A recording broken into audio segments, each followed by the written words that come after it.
You know the ones I'm talking about, right? Glowing on the edge of some dark highway, the roadside motel. It's supposed to be a simple promise, a bed, a roof over your head, and a door you can lock. But sometimes that promise gets shattered. So let's go ahead and pull back those faded curtains and really dig into the anatomy of this very specific kind of fear. Man, this quote it nails that feeling perfectly, doesn't it? That low hum of the sign, the total isolation. It's a setting that feels so familiar, but at the same time just deeply, deeply lonely. It's the perfect stage for a story where you just know things are about to go really, really wrong. And this is the question in the very heart of it. We check into these places to escape, escape the long road, a bad storm, maybe even just our own lives for a little while. But the stories we're looking at today ask a truly terrifying question. What if the real danger isn't out there on the road? What if it's already inside, just waiting for you? To really get why this is so creepy, you gotta understand the space itself.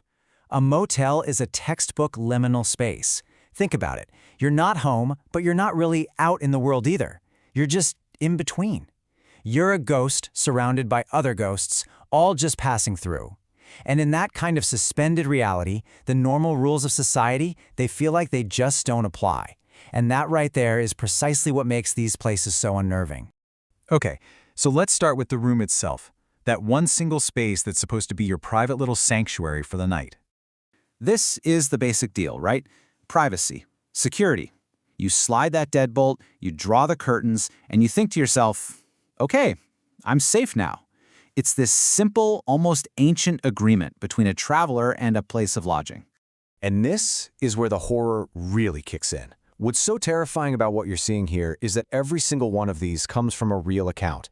A father finding a camera pointed at his kids while they slept. An attacker using a master key to just slip right inside a locked room. A traveler hearing whispers from a closet that's been sealed shut for who knows how long. A night clerk watching some shadowy figure on a monitor that no one else can see. The sanctuary is violated. The room itself becomes the threat. But look, it's not always the room that's the problem. Sometimes the danger has a face, and it might even be smiling right at you. Which, of course, brings us to the human element. This right here shows exactly how deception works in these kinds of places. The guy who seems so helpful, offering to carry your bags, well, he's just memorizing your room number for later. The nervous desk clerk who won't make eye contact, he might know all about the crew that's waiting for you down the highway. The person leaving you creepy notes, it isn't some ghost, it's a guy who saw your name on the reservation list. The very anonymity that defines a motel makes it a perfect hunting ground.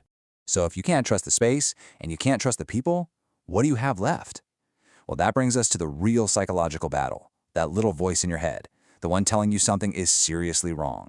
And this is a perfect example of how that feeling of unease just grows and grows. It starts small, with something you can almost rationalize away, like a single set of footprints. Okay, weird, but whatever. But then, the evidence starts to pile up. Now there are 2 sets of prints. Then you actually hear them, and suddenly, that nagging feeling isn't paranoia anymore. It's a full-blown alarm, and the threat isn't outside anymore. It's in the hallway. And that's the moment of truth. The point where you stop trying to explain things away, you stop doubting yourself. In one of these stories, a young woman sees something deeply terrifying by the ice machine and says these exact words to her friend. There's no more debate. It's just that primal, undeniable scream of your own instinct. And here's the most crucial point. In nearly every story where someone actually survived, it was because they listened to that gut feeling. They saw an SUV idling and they drove faster. They sensed the person on the road was wrong and they didn't stop. They heard a whisper from the closet and they wedged a chair under the doorknob. Your intuition, it's a survival mechanism that's been fine-tuned for thousands of years. And in a place where the normal rules are suspended, it might be the only rule that really matters. But what happens after you escape? You check out, you drive away, and you think it's over. But that experience, it doesn't just stay in the rearview mirror. It comes home with you. These are the scars that got left behind. Paranoia just becomes a habit. The family that found the camera, now they inspect every smoke detector they see. The woman who was chased, she avoids lonely highways after dark.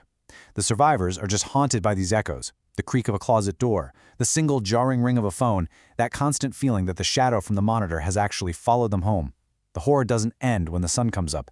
It just changes its address. And ultimately, I think that's the takeaway. We can't live our lives terrified, but we can live them with awareness.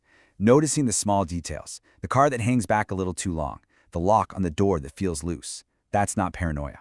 That's vigilance. In that strange space between shelter and threat, sometimes vigilance is the only thing that gets you home safe. The real question is, after all this, will you ever look at that buzzing vacancy sign the same way again?